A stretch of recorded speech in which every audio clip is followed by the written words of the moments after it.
welcome to another episode of Caregiver Conversations at Sunflower House. I have Dr. Danley from St. Francis Reflections, Life Stage Care. You've recently changed your name, maybe not so recently, but folks are just coming out from hibernation from COVID. So I'm sure that maybe not everybody realizes the name change. Anyways, Dr. Danley's here today to talk with me and others that are listening in post-recording about hospice and palliative care and where they overlap and where they're different and kind of explain things. So Dr. Danley, I'd love to have you first tell us a little bit about yourself. Welcome.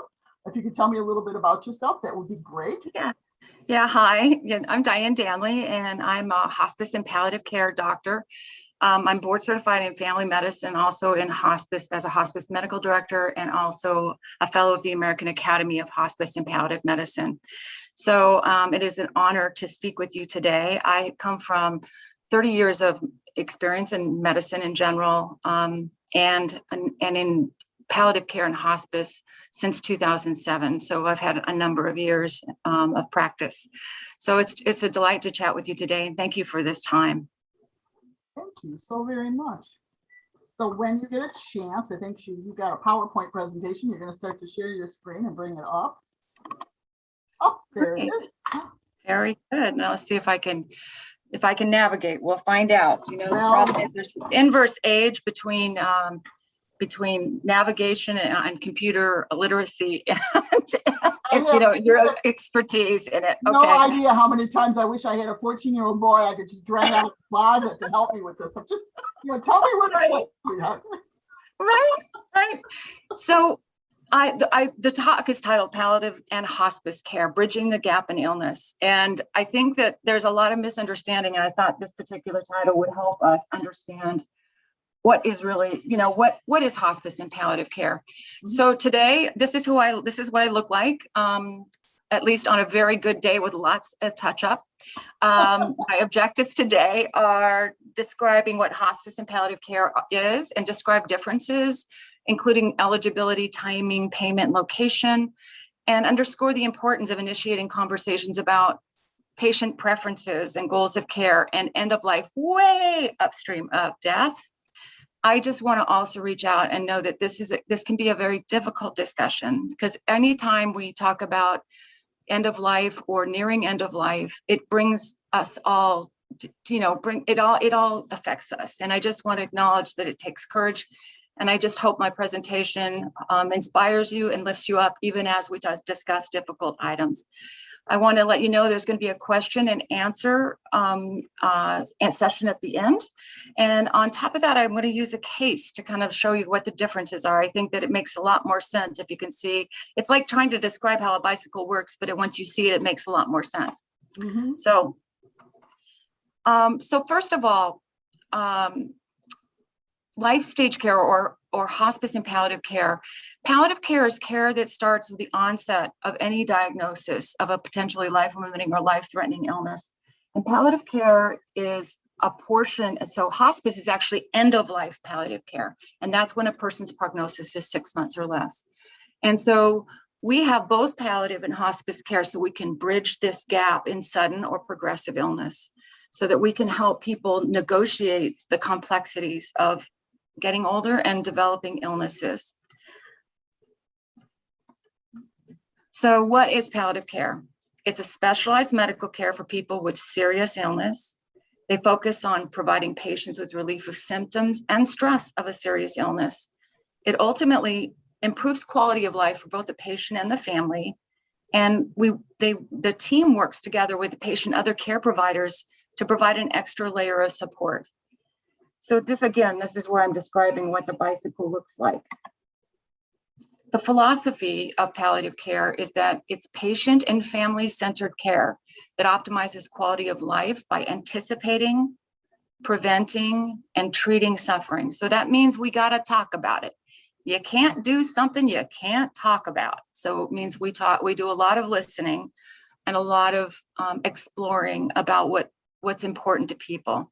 So, palliative care. Doctor, I'm going to interrupt just a second. So what I'm getting from this is that the focus of palliative care is on the the the what's happening with the disease and the suffering that the patient has, rather than treating the disease to try to cure it or to try to to try to get it to go into remission or whatever, and you're actually focusing on what the disease is doing to the person.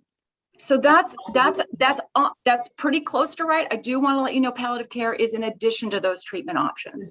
So a person can be on palliative care. What usually happens though, a specialist oftentimes focus on what can be done about the illness, right, but they aren't really talking about what your symptoms are and what you might go through, or talking about what outcomes might be, or they may not talk about it in length. And that's something we do. So this is added to, in addition to those treatment options. So palliative care does not, it's not an either or. It's not, oh, I have to stop chemo to get palliative care. It is, I can undergo chemo and I can undergo radiation. I can do all of those treatments and still have a recognition, a healthy recognition of what this disease means, and be able to do some things that holistically address the stressors and what's happening to my body while I'm undergoing. Absolutely. Boy, this is it. And often I just want to tell you, many physicians don't understand this. And if I could say to you, I know there's been a couple of studies that have shown that palliative care, in addition to concurrent care, gives people the courage, because their symptoms are taken care of and they've been listened to. They oftentimes have more courage to actually proceed to treatments. So actually, in fact, you might, if you're having symptoms that prevent you from having the treatments, then this will help address those concerns and issues. Mm-hmm. So, and, I think we're also focusing on your emotional and social and spiritual needs. And we really put patients and families in the center. So you know how it is when you go see a specialist, and then what happens is your doctor sits down and talks with you about the results of the test, shows you probably the images if they have them. They may talk about what your treatment options are. We can do radiation, we can do chemo, or we can do tube feeding, or we can, whatever the condition is. That's the next point I'll make here in a bit. But oftentimes we focus on the treatment and talking about the treatments before we find out what's important to that person and who they are as a person and where they at in their life. Some people are very assertive, want to continue to have ongoing treatments as long as they can breathe. Other people might be, hey, this is not my first rodeo. I had breast cancer way back. I've already been through all this. I don't want to do this again. So it's really very much personally centered over what the person needs. Mm-hmm. So these are the pillars of palliative care, and I think of it as humanizing medical care. One thing that happens is, you develop a disease. The disease in your body, it's like your body becomes this car that doesn't work right anymore or has a problem with it. And it's like, how do you negotiate the highway or the roads in this car that isn't working, or this vehicle, like your body, what is your body, when it isn't working well? So how do we ask you, what is your experience like? What is it you're hoping for? What are you worried about? What do you suffer with?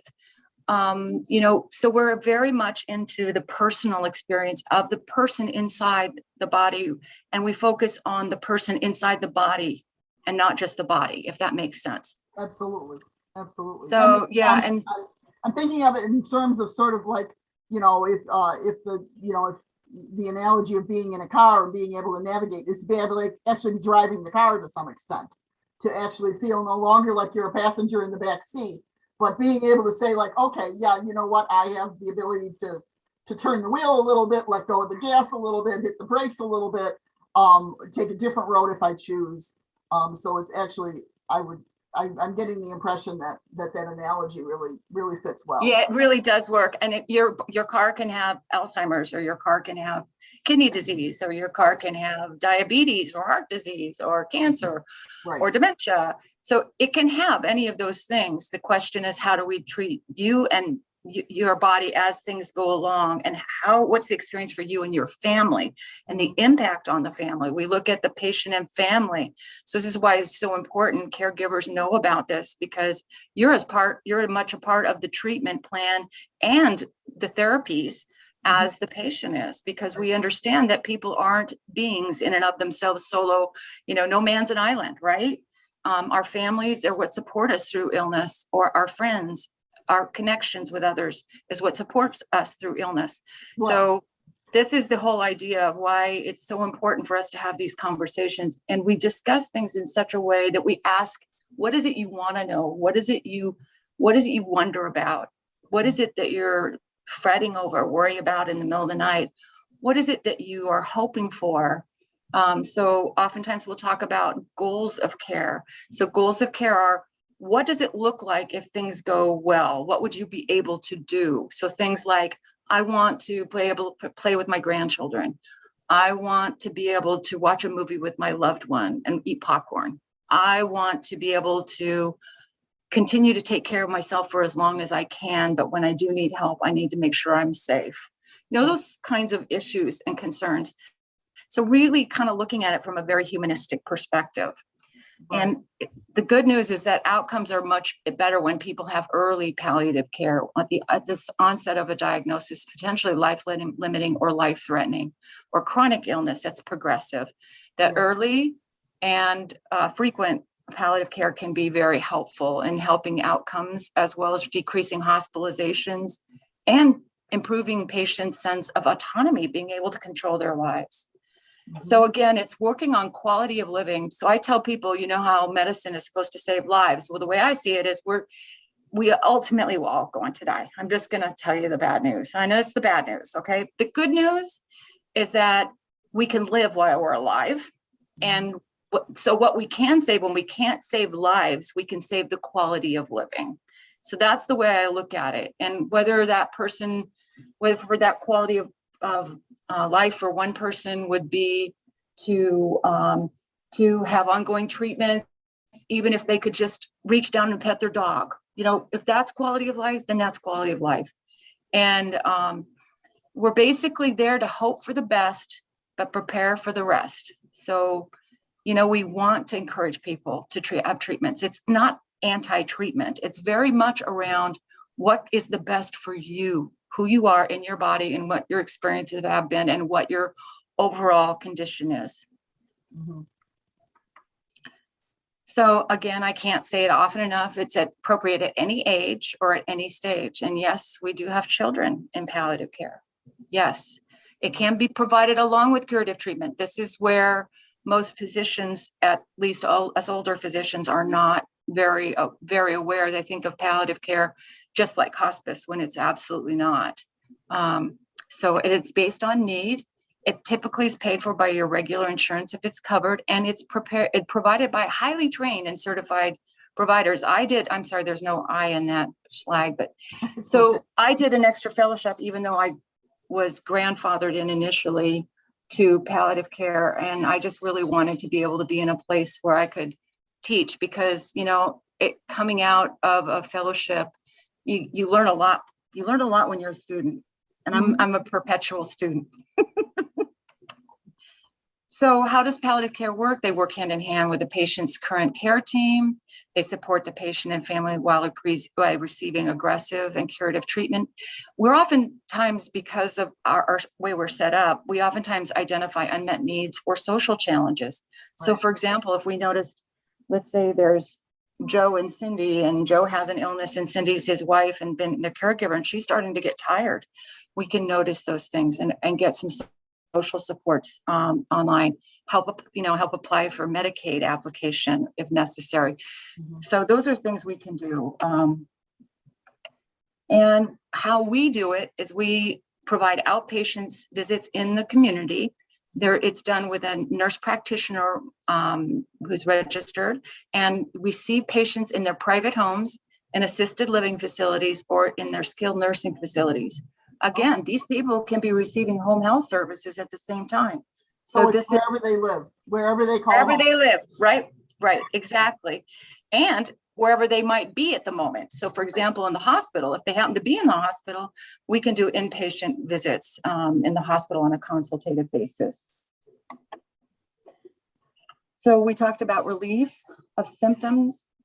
I want to say navigating through a complex medical system and interpreting medicalese is, I would say, a big part of what I do, as well as put it in context Yeah, that that's hopefully gotta be, makes that's sense. gotta be huge, Dr. Daly. Daly, that's, I mean, that, sometimes I think my dad was, my dad took advantage of hospice care over a long period of time, and he wasn't being treated um, aggressively for any curative stuff. But one of the things that that the person that was working with my mom while dad was undergoing some of this stuff was to help navigate, like just to be able to help her sort through stuff, to be an extra ear, to be able to say, a sounding board, to say, am I crazy? Do I want to do Absolutely, this? absolutely. So And for example, when I see a patient in the hospital, I go through their chart very carefully, meticulously, just like any consultant would, and I pick up on details of things that help me understand what the full picture looks like, at least from a physiological and physical perspective. But then right, when I go meet with a patient, the family, I ask questions about who they are, what do they understand is happening, what do they want to know. Some people want to know. Some people say, go talk to my son. Some people say, I don't want to talk about it. Whatever that person needs. And so it's really finding out what they understand, and then hopefully really making it in very simple language about what's happening and what the impact could be. This is what it might look like if things go right. well. This is what it may look like if things go poorly. So let's plan for going well, and let's plan also for when things go bad, because it can happen and it's best to have a plan. Right. We also talk about plans for your care, including advanced directives. I wish I had 100% of everyone who was 18 or older had advanced directives and had a healthcare surrogacy form. I just re-upped mine. I use the 5 wishes myself because I think it's one of the best ones out there. But whatever you have, it is a gift to your family and a gift to your healthcare surrogate to have those conversations early and often. And it needs to be updated every year. You're not the same person as you were the last year. And sometimes you can put it off for a little bit longer, but the problem is if you don't do it every year, you forget, and things really do change. Things change more than you think they do. Absolutely. So we basically this is what palliative care looks like for the patient with progressive illness. We educate about what to expect and what may come and how to be prepared. And so we can anticipate symptoms and put in a plan in play so that when the symptoms do end up showing up, you got the medicine. Go figure, right? We're able to help intervene, reducing rehospitalizations and ER visits, because we came by and saw the patient at home, noticed they were running low on their pain medication, called the provider of their pain medication, asked them to refill it soon, and was able to avoid maybe a lack of medication resulting in a pain crisis, resulting in an ER stay or even a hospitalization. So who can benefit from palliative care? Anyone with serious illness. You can have one or all of these, and this is not exhaustive. Sometimes we have patients with cancer, heart disease, Alzheimer's, ALS, COPD, kidney disease, liver disease, Alzheimer's, Parkinson's. There's also some people with we call multimorbidity. In other words, they have a dash of heart failure and a splash of chronic obstructive pulmonary disease, and now have new onset dementia. So those are patients where they're just got their own unique thumbprint of illness. And that's how I look at them. And you can't treat them, those patients, the same as you treat everyone else. Everyone else is unique. So absolutely. My dad was diagnosed with Parkinson's and Lewy body dementia. And a comorbidity of his was that he also had some cancer, and the cancer was what eventually took him. And I think it would have been a much different course of care for him had he not had that comorbidity of the cancer that we knew was probably going to shorten things more so than if he hadn't had that. Well, and if you want to have someone take a look at your list and say, hey, based on what your combination or your thumbprint of illness, I would estimate with treatment, this would be your prognosis, and I would estimate, or this is what you might be facing, and without it, this is what you might be facing. And so you can get at least an idea of what range of possibilities are happening, so you can actually make good decisions, at least what I'd like to think of more informed decisions. Right. There's no way to fully inform anyone, but we try to do our very best, right? I've checked the bottoms of many feet and nobody has an expiration date. I keep looking at the bottom of my feet thinking maybe one's going to show up, and hope and dread. We don't come with those. So it's really anybody's guess. It's anyone's guess. And the way I see it is by facing our ultimate death, we can embrace our life in the moment. I can live more fully because I know that this joy that and these delights that I get to enjoy, like I get to do this work. I'm not going to be able to do this forever. At some point, I'm going to go on to die. And to me, this improves my quality of life being in this profession. For example, great deal of satisfaction, a lot of joy. So, the way I see it, I can embrace it. It informs my life. It doesn't take away from my life. And I would like very much that we would open up these conversations about death and dying. You've heard that death over dinner, where people actually meet, have dinner together and talk about, hey, let's talk about death. Let's talk about what it's going to be like when we die, and so it's so to me, in Western cultures just really are miserable at looking at this third of our lives, or this 25% of our lives, or whatever, however percentage it is. And I wonder sometimes what kinds of I wish I would have or regrets people have when they come to those last, those last few weeks and days, and they think to themselves, gosh, I wish I would have done this earlier. And I could have, there was so much I would have done differently. And that Austrian school of medicine is really difficult. I'm just going to ignore it and it won't be there and it'll go away. And I absolutely understand. I mean, I think it's very counterintuitive to really face those things, because it's something we all fear, and but gosh, I just the procrastination thing, I think it's very easy to do, but I gotta believe that there are a lot of people that say, and I know that there have been conversations that I've had with people that have said, gosh, I wish I would have done this.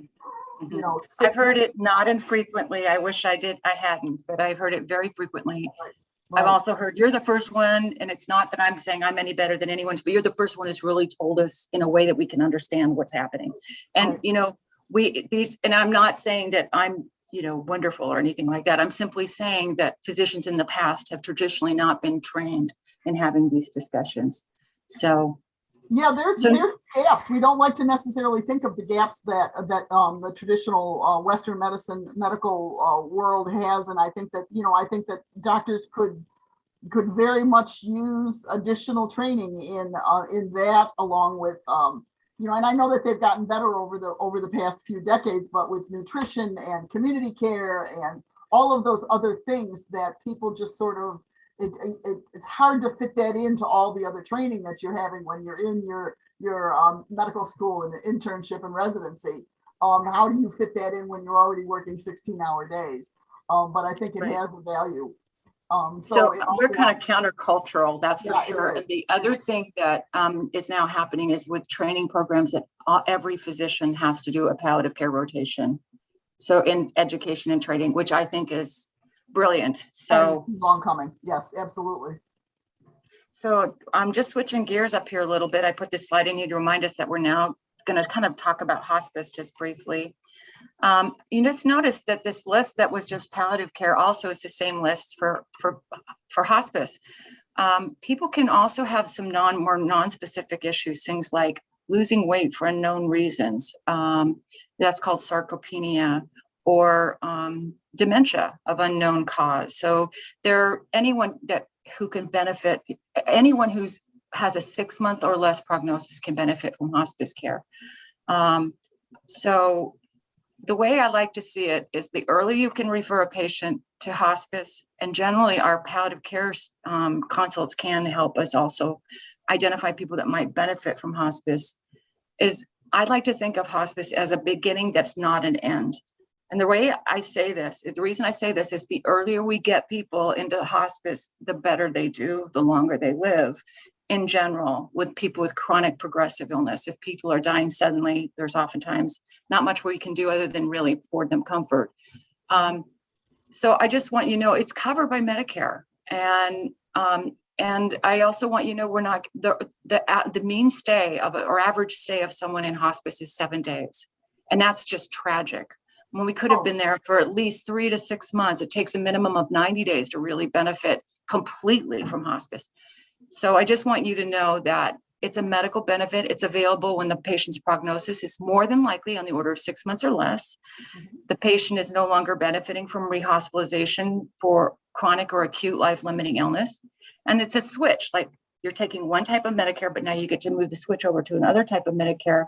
Most of the time, Medicare is only 80% covers of the one kind that goes back to the hospital. But it focuses on helping a patient live at home and be comfortable at home or wherever they live. Right. The goals are made with the patient and family, and this is an amazing benefit. Nurse visits, doctor visits, home health aides, chaplains, social workers, they come to where the patient lives. It generally costs no money for patients or families because it's under the hospice benefit for anything related to the terminal prognosis. So if someone, let's say someone with Alzheimer's gets urinary tract infections, which is a very common way of people to die, or they get septic. Actually, that's the way my grandmother went. She had Alzheimer's disease and at 92 and was in a nursing home, and she got a urinary tract infection and she was bedbound and not able to eat. And she spoke with the doctor spoke with my mom, and my mom and her brother made the decision to not treat that. And so they provided her Tylenol. They gave her comfort foods and sips, and she died very comfortably now that doesn't mean that she couldn't have had that treated. If that was consistent with her goals, she could have had that urinary tract treated with antibiotics. So it's kind of all reliant on the patient's goals. Okay. So I just really want to make sure.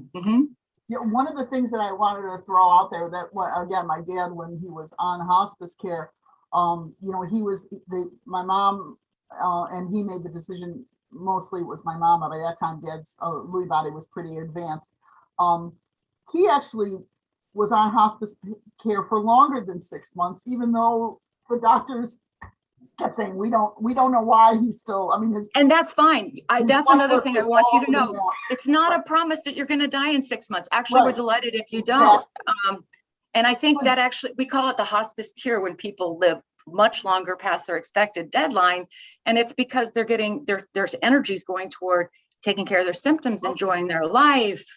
So I have to tell you, my dad has been on hospice for heart failure, and we ended up having to take him off because he was so nice and stable after hospice came, because they were adjusting his medicines. And, so that's actually, it's brilliant. We're fine with that. It's called graduation. We're fine with that. That's perfectly fine.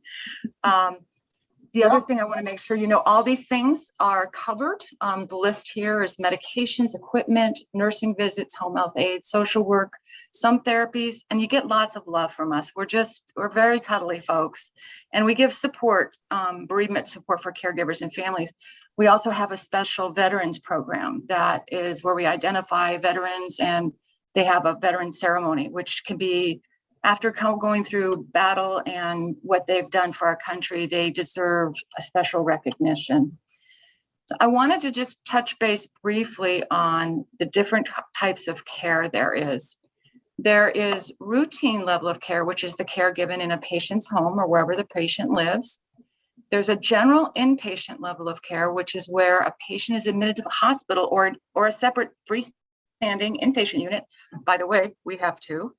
To have symptoms managed that can't be managed any other setting. So let's say Sam has been at home and Kathy's been caring for him, and Sam has got Alzheimer's and is now very, very agitated. And we've tried some medication changes at home and they haven't been enough. So we bring him into our inpatient unit for intensive symptom management. I want to make sure and let's say patients are admitted with COVID to our inpatient service. They're at the hospital. They're not doing well. They're dying, and we can help provide for comfort as they die, so they can be liberated from the ventilator. I know this must be a very difficult thing to talk about, because I'm sure all of us have had experience of someone they've lost or know of people that have been lost with COVID, and I just want to reach out and say you're not alone. I'm sorry you've gone through that, and anyways. Then there's the third level of care, which is critical care, which is same as kind of inpatient level care at home with a nurse that sticks by your side and is there for at least 8 hours a day. it would be a nurse or a nurse's aide, but you have someone there to help you with difficult to manage symptoms, to help you make those decisions. Should I give that dose of Ativan? Should I give that dose of morphine or whatever? Or is this something else? Does this person have have another thing that needs a catheter or something? Maybe they got a bladder outlet obstruction. The fourth level of care is called respite level of care. And for caregivers, this is actually an absolute beautiful piece of hospice. It's care that's routine in nature, but when caregivers who give custodial care need a break, or they have a procedure, like they need to have a knee replaced, or they want to go on vacation. And it's usually provided in a nursing home most of the time. If we have empty beds in our inpatient unit, we will use that for respite stays, but it's set as a 5-day stay in where caregivers can get a break, because that's a huge need. That's a specific to St. Francis Reflections, or is that's generally? That's actually, all these 4 levels of care are available at any hospice. At any hospice. I have to tell you that in the past, there have been hospices that don't do general inpatient level of care or critical care, but I want you to know we have a robust program on all 4 fronts. Mm-hmm. Okay, thank you.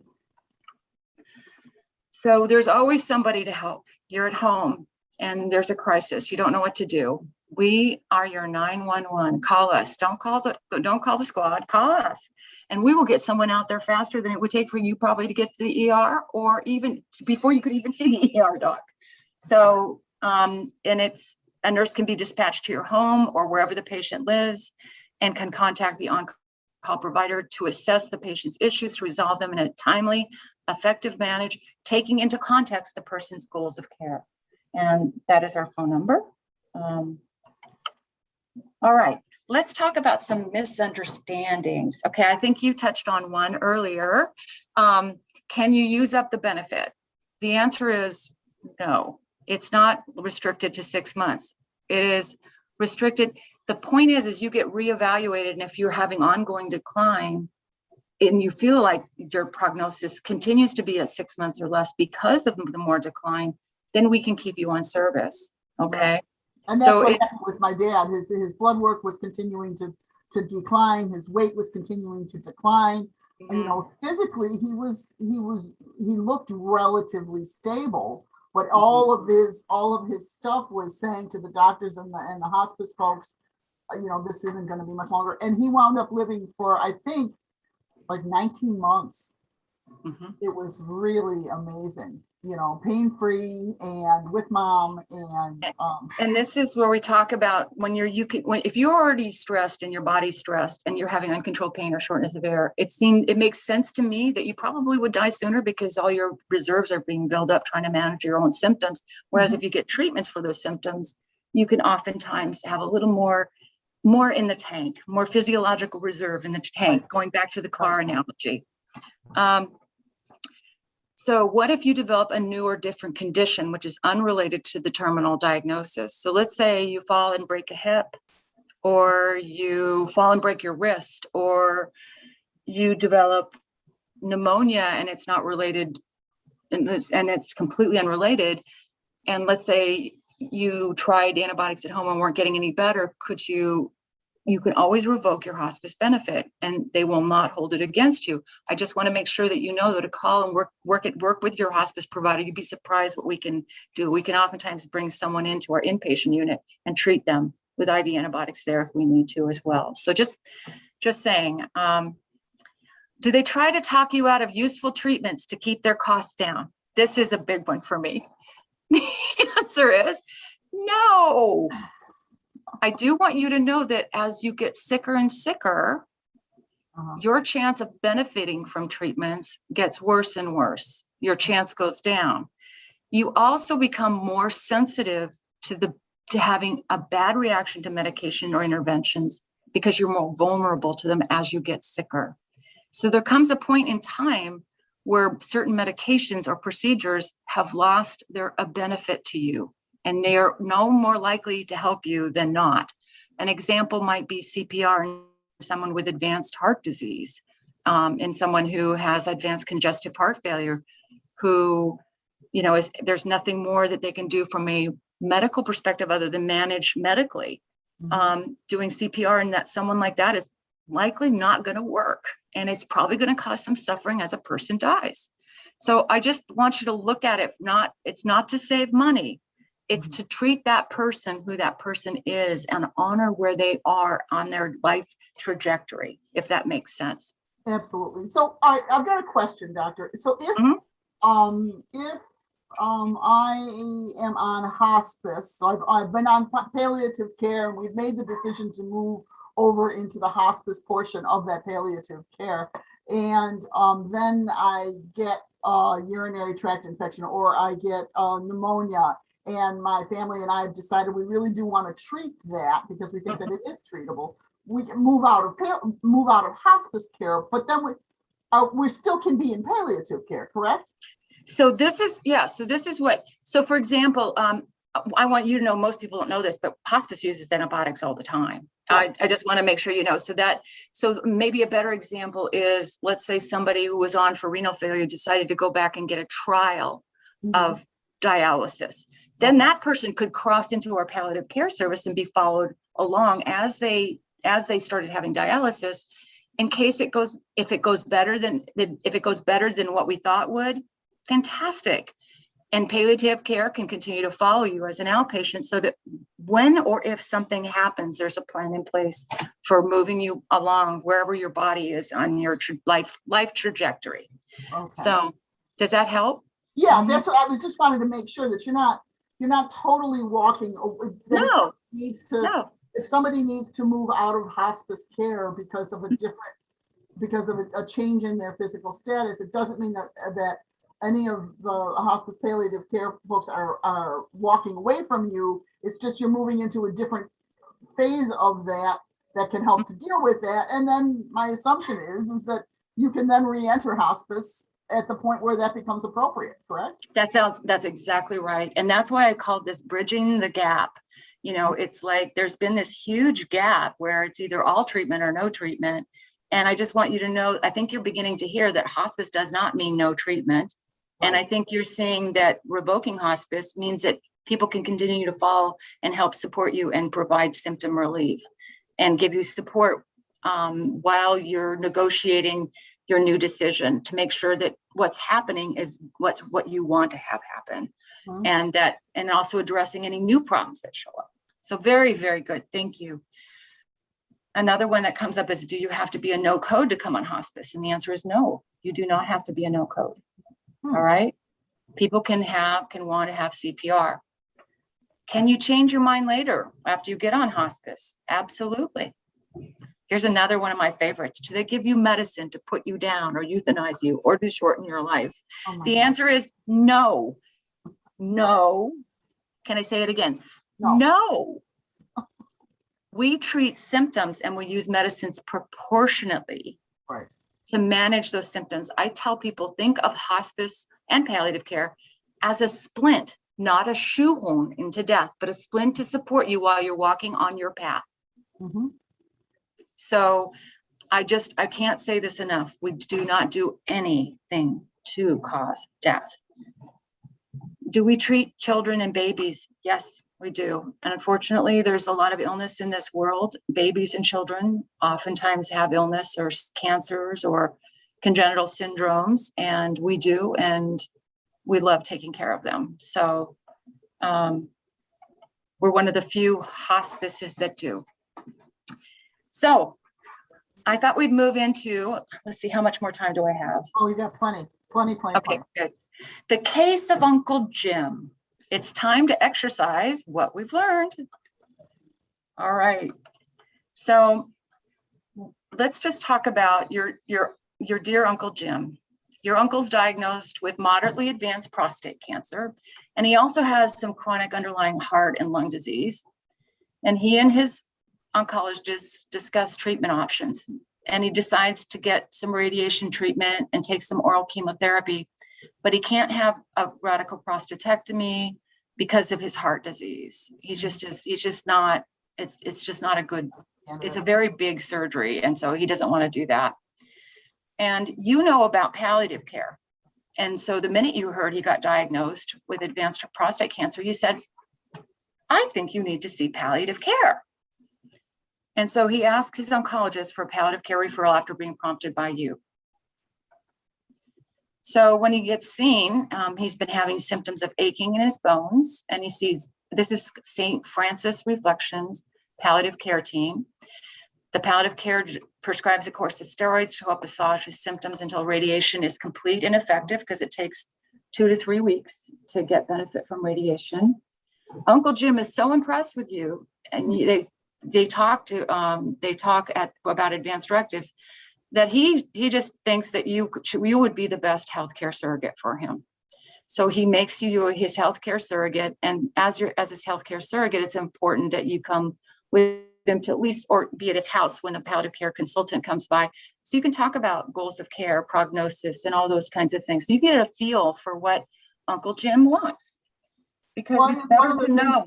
One of the things that I would think it would be important with it at this point would, when you're talking about the healthcare surrogate being kind of integrally involved, is so that there's another person in the room, because if things are happening later on, the healthcare surrogate can be there to support the patient and say, no, this is what Uncle Jim wants. So, just slow your roll there, And the other thing is to remember that people can only retain about 10% of what you say to them in any visit.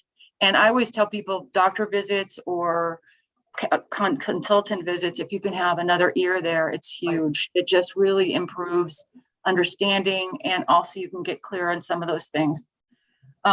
So anyways, you come to his home at his next palliative care visit, so you can discuss his preferences when hearing treatment options or potential outcomes.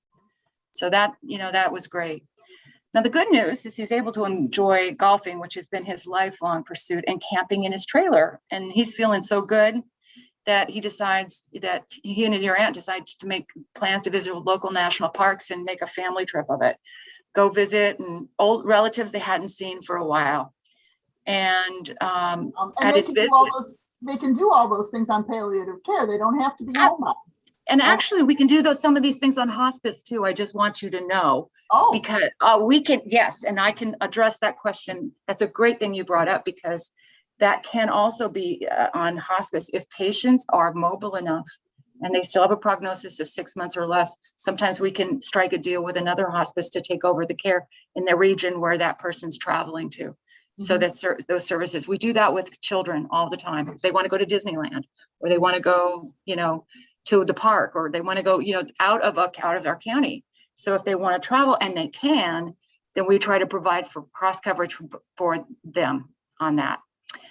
So Uncle Jim, he was a veteran, and he tells you this very sad tale, and it's a very sad situation. He was, in that when they were under fire, and he never wants to be pinned down or abandoned again. Those are his things. He also has a lot of sadness that he's got the survivor guilt. Why was I the one that lived when there were so many that died? And so he's really, he has some woundedness inside him. And that is very important as this case comes out, because it's not just what happens on the outside. It's really important upon what happens on the inside. So he comes home, he continues to do well. And for the next year, he's kind of in this pattern of going back between his specialist and his primary. But he gets a little more additional radiation and symptom management, but he does start to experience some inadvertent weight loss and gets tired more quickly. One morning he awakens and he can't move his right side. And so Aunt Martha brings him to the hospital, and he is diagnosed with a large stroke, unfortunately. This was not what we were expecting to happen, but the tragic event happened. And he's such a large stroke that he's put on a ventilator because he can't breathe by himself. And the neurologist sees him and says, "You guys, he's got brain herniation. This is just not going to work out." You and your aunt feel unsure about what to do. What should we do? Well, who do you call? And I'll give you a hint. It's not Ghostbusters. Call Palliative Care. We're your pals. Okay. So, and what in this case, in this setting, palliative care is acting as a second opinion, basically kind of from a humanistic perspective. what is his likely prognosis? And he's seen by the palliative care team, and unfortunately, they agree with the medical team's assessment. The silver lining in this is that because he was being followed by palliative care, he's already identified that he would never want to continue an existence whereby he feels pinned down, and has had recurrent conversations. And you feel very confident about what he would say, even though your heart is ripped into pieces because you love Uncle Jim. It's just, and this is such a tragedy, but you rest in that knowing that when you make a decision, you're making it based on what he would decide, and you can move forward with this, knowing it's not you deciding, but it's him that's making the decision. You're simply his stand-in. You're his representative. So they decide that a hospice consult for GIP level of care, that general inpatient level of care, so severe symptoms can be managed, such as breathlessness or shortness of air or increased work of breathing. So in this, patients are on, when they're on a ventilator, typically they're getting medications to keep them quiet and calm, because having it going, as it shows, having a tube down your throat is not very comfortable. And most people choke and gag, and it's very difficult because you're not designed to have a tube down your throat. So what's happened is there's a decision to remove the ventilator. I call it Ventilator Liberation, because the fact that it's tying him to this earth and it's not prolonging his life, it's prolonging his dying. Key component. We are here always to prolong life and living. We are not here to prolong dying. Right. So the decision is made. He's very comfortable that extubation or the tube is removed, and he dies comfortably a few hours later with you guys at his bedside. And I just want to say, it's a sad ending, but it's better than being vented for 2 weeks in an ICU and then die imminently of a cardiac arrest because no one had the courage to call it what it was, which is dying. All right. You know, the whole thing is so very scary, Dr. Danley. I could see, you absolutely can see, and I've been there with my mom and my dad and my sisters when it came to that time and making that decision. And we all have that pull to say, no, let's save Dad. We don't know. So to be able to have the kind of information and knowledge and honest conversations with our loved ones, and have the team and the family around mom and dad and my sisters when this happened was such an extraordinary gift. Because you're right, it made it feel less like it made our next steps sort of a little easier to take because we could see the path. We weren't feeling like we were just going to the jungle and just whacking at stuff and trying to figure out how we were there was a path, and we were just going to stay on the path, because that path was what Dad wanted, Yeah. And I just, it's so hard to have to move through this. I mean, this is Herculean effort on parts of families. Absolutely. And to have that support and honest support. Like, I don't know for sure how long he'll live. I don't know I don't know what the outcome will be. Maybe we'll try it and see if this outcome can be achieved. So sometimes we'll even do treatments. We'll say, let's say the situation was a little bit different. Let's say he actually had just a small stroke, was able to get that treated, but he came back and then he, you could actually take it other ways. I just wanted to show you how unpredictable life is, right? Absolutely. Right. And, when you start having disease, you're at risk for more disease. Just figure that out, right? But no, it's just one of those things. It's, so in a less abrupt transition, let's say the cancer treatments are no longer working or effective, and Uncle Jim becomes Slim Jim. He becomes very fragile and weak, and his cancer burden increases, and he quits eating, and he gets a hospice consult. And guess what? He was admitted 8 months before he dies, and he didn't revoke. He didn't have to give up because he was continuing to decline. We were able to be kept on hospice. You and your aunt get communication and support on disease trajectory and anticipatory grief. And he ultimately goes on to die naturally at home with his family at his bedside. And you got bereavement support for 13 months after his death. You could come and attend you could talk about him, and you could be with other people who have lost people and not by yourself. So you're not out there all by yourself. So I think this kind of shows you, in summary, I just want to say, you can see palliative care is upstream of hospice. So sometimes I'll say I'm a hospice and palliative care provider. And the first word out is hospice. It really should be palliative care and hospice provider, Right. or just palliative care provider, because hospice is a type of end of life palliative care. So I oftentimes will introduce myself, and it's not being sneaky. It's honest.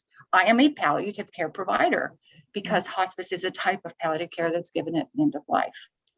So palliative care can be given at any stage of an illness to improve quality of life, clarification of goals, support the patient and family, and work with the other medical staff that are involved in the patient's care. Hospice is a kind of care that can happen when a patient's prognosis is likely 6 months or less. And then when going to the hospital to get life-prolonging interventions are not working anymore, and that you just have revolving door admissions to the ER, or they're not effective. And it's 100% covered under the Medicare benefit, which is a huge, huge benefit. At no time does anyone give lethal doses of medicines to anyone. All medicines are dosed proportionally, and you must understand we have a ton of training. We have to keep up, and we have to have really good ethics. Hospice doesn't mean you die before your time. Most of the time, much of the time, we will see people live longer, just like Uncle Jim did, and just like your dad did. Right. So, yeah. And bereavement support is active for 13 months after death. And both hospice and palliative care are associated with a better quality of living and quality of dying. Believe it or not, a study by Tamel was done on palliative care, and it showed that the persons even live longer on palliative care. And they had less interventions, like less CPR, less hospitalizations. So, I mean, we can't really, all the rest of the studies haven't really shown consistently a survival benefit. That being said, the better quality of living and better quality of dying is completely where I would sign up with. So. Yeah. And one of the things that I want to throw out there too is that when my mom, even though so my dad, when my mother could no longer take care of dad in the home, he wound up with being placed in long-term care. And my mom, although she was no longer dad was no longer living at home, my mother was always the primary caregiver for him. She was there every day from 10 in the morning until he went to bed at night. For almost 2 years.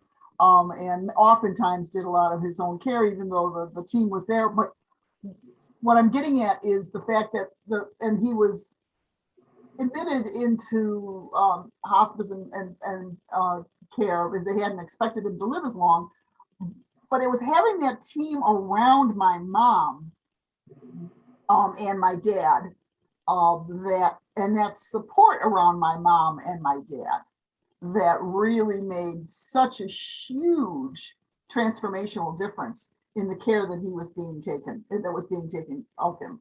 I mean, and not only did they was the hospice team available to work with the folks that were dealing with dad's, they were also able to dealing with dad's diseases and his illnesses, but they were also able to work with the team that was supporting him where he was living, which is the long-term care facility. So talking about what kind of wheelchair he needed and what kind of, and different things that he had going on, they were there to be able to support mom. So when you were talking before about the support for the family members too, I think that that's an important piece that needs to not be forgotten, is that there's support for the patient, but there's also this huge amount of support for the caregivers and the loved ones. And then she could absolutely, she didn't have to spend so much time advocating for what she needed, because she was there and she had her hospice team behind her.